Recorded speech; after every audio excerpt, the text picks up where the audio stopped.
kulan wacan daawadayaal halkan waa Channel Kuban News qodobada wararka daawad doontaan waxaa kamid ah cabsi laga qabo waxa uu afweeki sameyn doona intuu Xasan Sheikh ku sugan yahay dalka Eritrea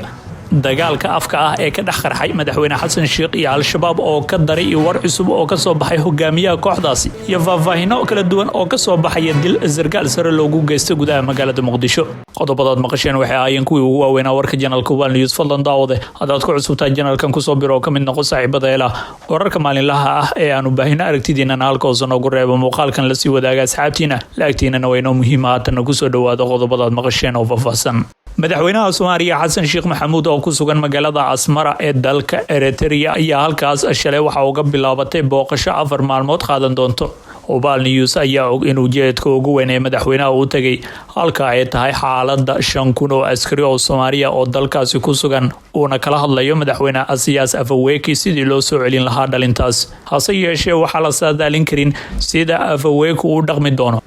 Asiyaas wuxuu xulafo la ahaa madaxweyne Farmaajo kumana farxin in xukunka lagala wareegay isla markaasna soo celinta ciidankaas ayaa sumcad iyo taageero weyn u kasbi doonta Xasan Sheikh Maxamuud halka ay aad u dhaawici doonto Farmaajo su'aasha hadda waxa ay tahay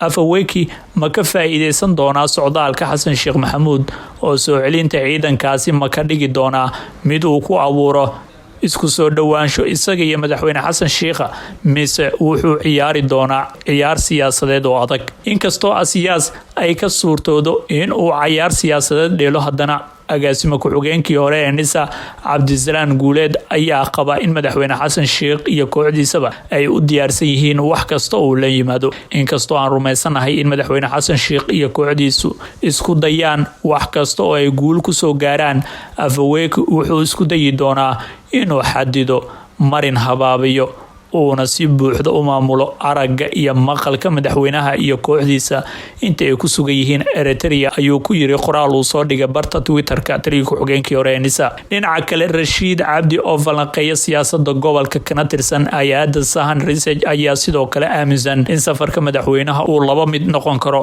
madaxweynaha Soomaaliya Xasan Sheikh Maxamuud wuxuu Eritrea u joogaa soo celinta kumanaanka askarta Soomaaliyeed ee haysato Eritrea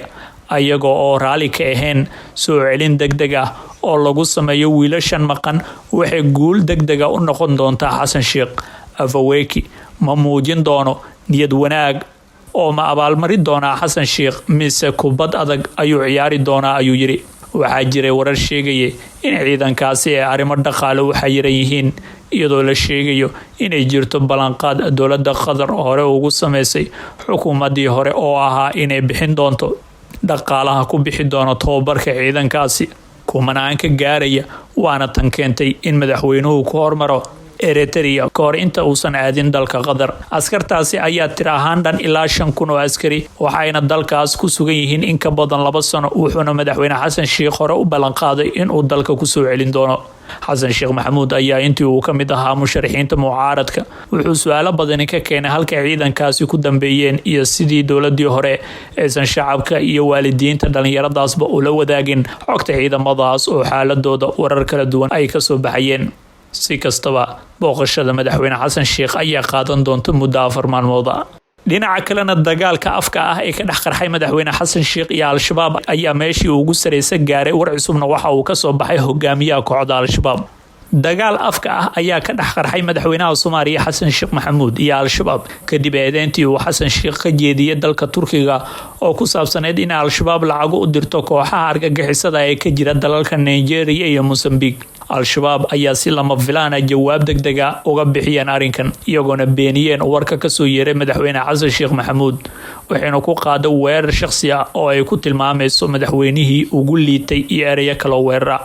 Xasan Sheikh ayaa sii waday beegsiga Al-Shabaab iyo fikirkeeda wuxuuna ku baaqay dagaal wajiye badan leh oo uu la gali doono kooxdaasi isagoona ku tilmaamay koox aan islaam shaqo ku lahayn oo qooleysata ah ayna xadeen diinta islaamka amiirka Al-Shabaab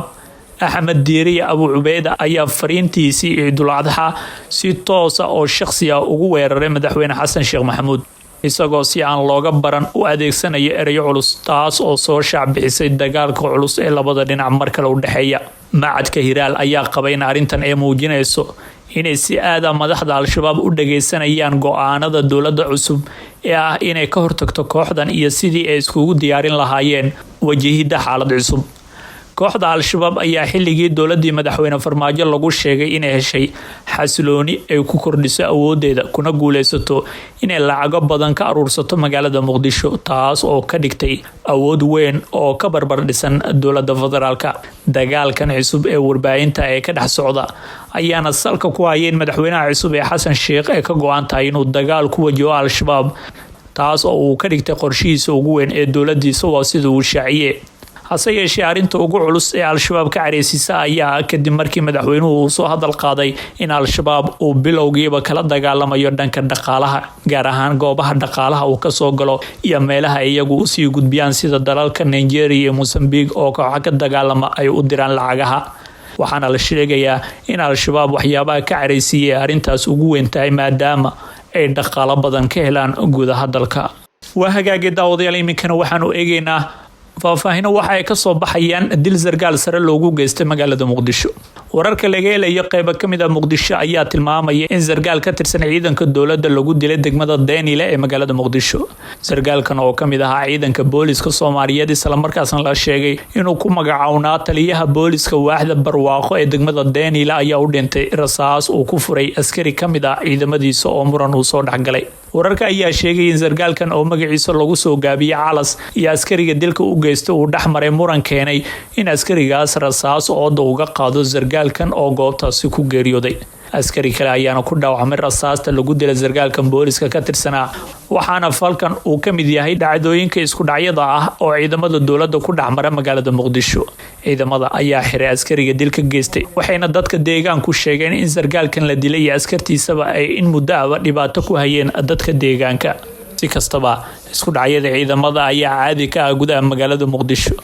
waxaana jiran xal waara oo ay dowladda Soomaaliya la timid oo arrimahaasi wax uga qabanayso. gudaha magaalada muqdisho ayaa bariyii ugu dambeeyana waxaa kusoo badanayay falalka amniga lidiga ku ah hawa ugu badnaatee dhaca ay geysanayaan rag ku labisan dareeska ciidanka, inkastoo saraakiisha booliska kulan ee muqdisho ku yeesheen ay ka dhawaajiyeen in arrinkaasi ay si adag kaga hortagi doonaan. guud ahaan daawadayaal wanageynta warkii